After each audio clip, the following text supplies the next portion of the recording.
So today we're going to take a look at the isolated bass and drum tracks from the instrumental YYZ off Moving Pictures from Rush. I thought this would be a good track to take a look at because obviously we recently lost Neil Peart, and it kind of signals the end of one of the greatest bass and drum teams in rock history. And I saw it posted recently and hadn't really listened to it, but I noticed a number of comments underneath of it where people had actually said that they thought the track was sloppy, especially on the bass parts. So that definitely kind of piqued my curiosity, and I thought we should take a listen, see what we can gather from it, and render a verdict. So let's get to it.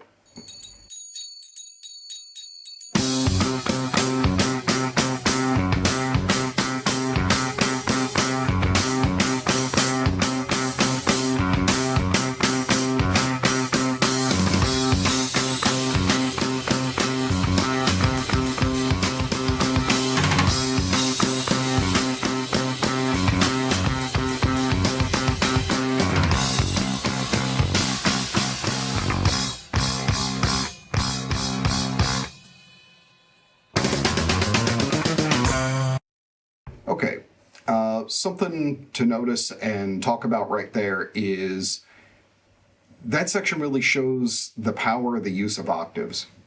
In the beginning, Geddy's at the top and he's using a really sharp antagonistic upper octave to really drive this tritone driven type of sound forward.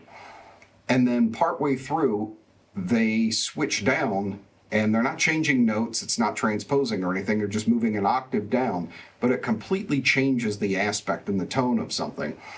And it can be a great way to either add a heavier, more thunderous sound to something, or again, make it more antagonistic by moving up. Using octaves is something that's really powerful in creating bass lines and being able to make an emphasis part or create a different tonal aspect to something without changing to different notes and altering the harmonic structure of what's going on. So a really great example of that there.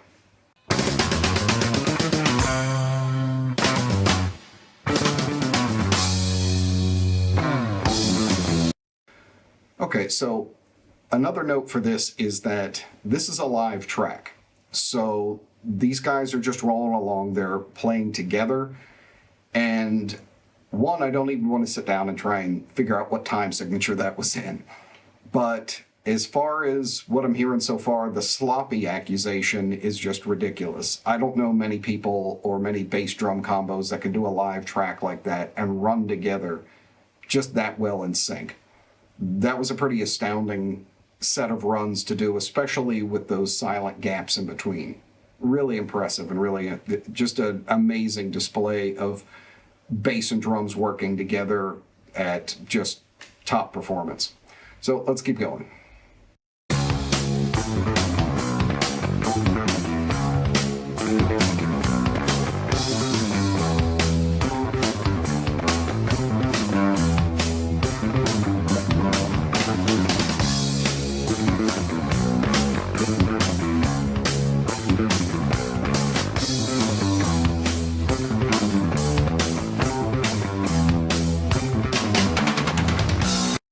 Okay, now during that section, we get another great example of some songwriting and composition chops. They're using a technique called modulation and one called the use of a motif as well. The first part of the bass line is a kind of stating a certain phrase or a melodic idea, and then he's taking that same idea and moving it up and keeping it fundamentally the same, except for certain flourishes. He's not playing it identically, but there's a back and forth going, and rather than staying static and just using that initial idea, moving it forward creates kind of a call and answer section, an A and B, back and forth, making it much more interesting. I find a lot of, especially the heavier type of rock and metal these days, doesn't use this technique, and it seems to be a little bit of a lost art in it. I think listening to these type of things can really inspire maybe bringing that back, because again, just playing as low as you can all the time and trying to create these riff salads where it's these constantly changing ideas, having a motif that goes through different sections and different chord structures is a really powerful idea. It goes all the way back to classical, having one central theme that gets altered or mutated or kind of imitated through different passages for an entire piece. So this is a really cool example of that.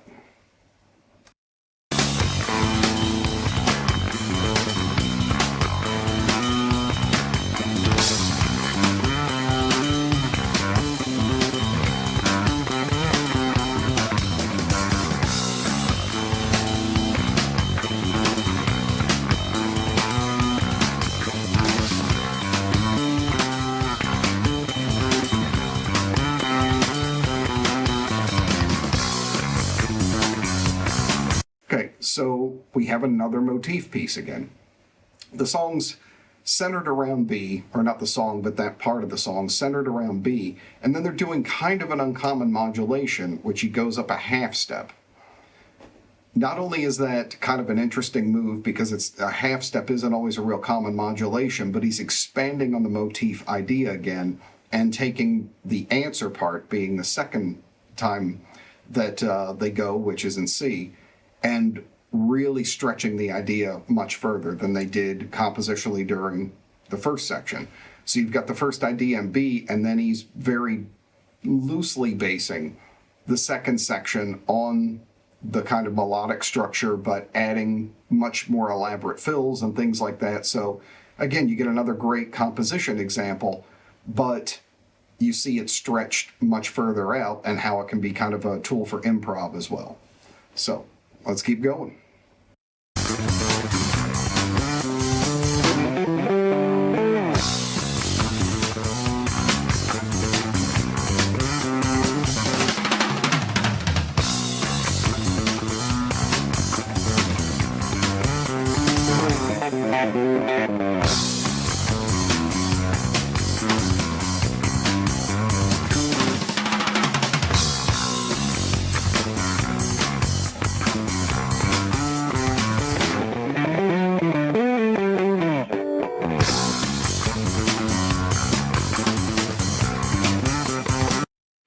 Okay, so two things to note here. One, a little backstory on YYZ. You hear a bass and drum trade-off section going on here. Apparently, originally, YYZ was a completely bass and drum instrumental track. Alex Lifeson wasn't present for the writing of it, and Geddy and Neil had just completely written this thing while Alex wasn't around. And when he came in later and heard it, decided he wanted to contribute and create what it ended up as. But originally this was just bass and drums, and that's probably why you don't hear a guitar contribution as far as a little lead break here. Now, the other part is that you can hear the punch-ins during Geddy's parts where he does his lead breaks. You can hear that they're sonically a little bit different than his normal bass sound. It's a little brighter, a little bit sharper and clearer. This is an important note as far as understanding sound and mixing. A lot of times when you hear a bass break in a song that's been recorded, the tone being used may sound like what's being used the entire time, but it's actually not. So a lot of times you may try and imitate that sound, or you're really trying to match one that you think sounds amazing, and you don't realize that it's an altered version meant to stand out when the other instruments aren't there, that it's mixed or EQ'd in fairly differently when the drums and guitar are actually active to fit in with them better. That was something I didn't realize early on, and a lot of times I would try and imitate the sounds some of my favorite artists had during bass breaks, not realizing that the tone was probably much brighter and built to kind of stand out more. And then when I went and tried to use it live, I didn't understand why I didn't have the same meat and depth that a lot of these guys had, and it was because they had two different sounds, that just like guitar, when they go for a lead, they'll switch to a somewhat different tone to kind of stand out front. So this is a really great example of that, and kind of an examination into hearing what really goes on during a recording. Even though it seems seamless, there's an alteration going on. So very cool thing to be able to hear without the guitar part and understand that difference.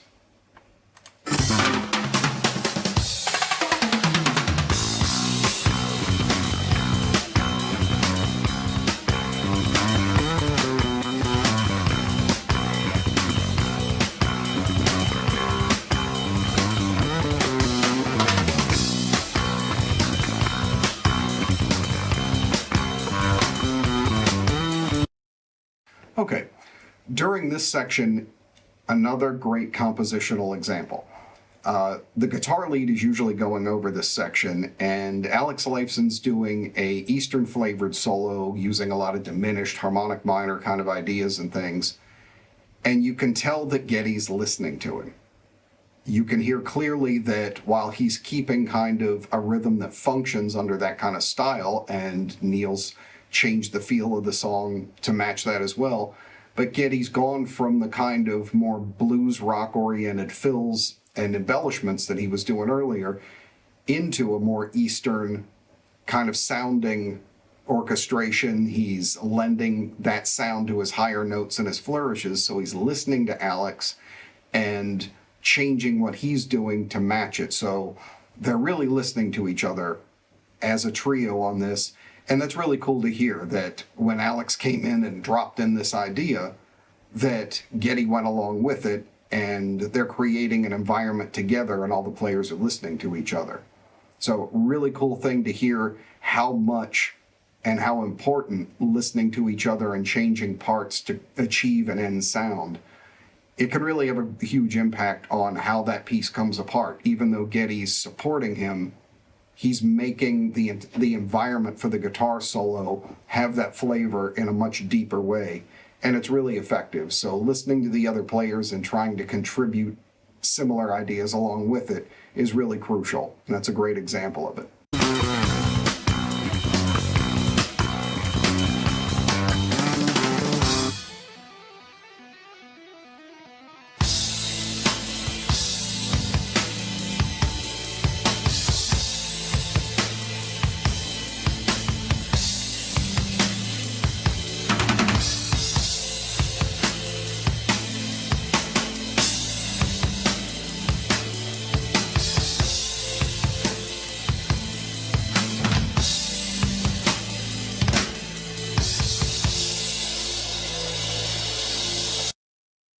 Okay, although you can quietly hear it in the back, there's not any actual main bass going on here, but you can hear Neil's drum track still going, and quietly you can hear the other instruments.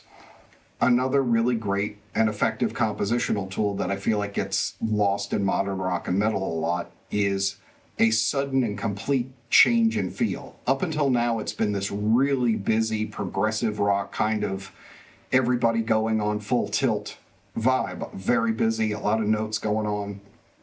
And then they land right on this open section where everything goes down to long whole notes. The guitar solo smooths out into much longer held notes and bends. The drums go to halftime. It's really just such a great thing. It's like you just go right off a cliff and drift. And I love that kind of compositional hook. It's just such a great idea, and it breaks up dynamically the song, that if you just keep it one idea or one pace the whole time, it kind of loses its effectiveness. It's like a sentence full of exclamation points. It stops looking like an emergency at a certain point. And just being able to have that beautiful float go over something during a section, I think is a really, really effective way to break things up compositionally. And it has an incredible impact. Instead of trying to go even faster and more notes, they went in the opposite direction, and it's even more of a punch in the face. It really just knocks you back because you don't think necessarily it would work in something so busy, but it works perfectly and beautifully. So another great compositional piece to pick up from these guys in this instrumental section.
Okay, so again, two really cool pieces there is having that short little break again where, you know, they're cruising along, they've restated the two parts from the beginning, and then they have that short little break to kind of signal something's coming up. Then they go to the very intro part, kind of, but they mutate it a little bit and use that as a hang to do the end fill that signals the end of the song. So just in that little section, they restate everything they covered in the whole beginning part of the song before the solo, and then restate the main motif that you remember from the beginning, and then out. That's just perfect. A really, really great example of why these guys are so well respected and just legendary in what they do. Bass-wise, you could pick up so much by learning this song and come up with great ideas for bass lines, fills, composition ideas. I would really recommend it, regardless of what genre of rock or metal you're into, sitting down and working the song out and learning to play it. It's a classic, and there's so much there.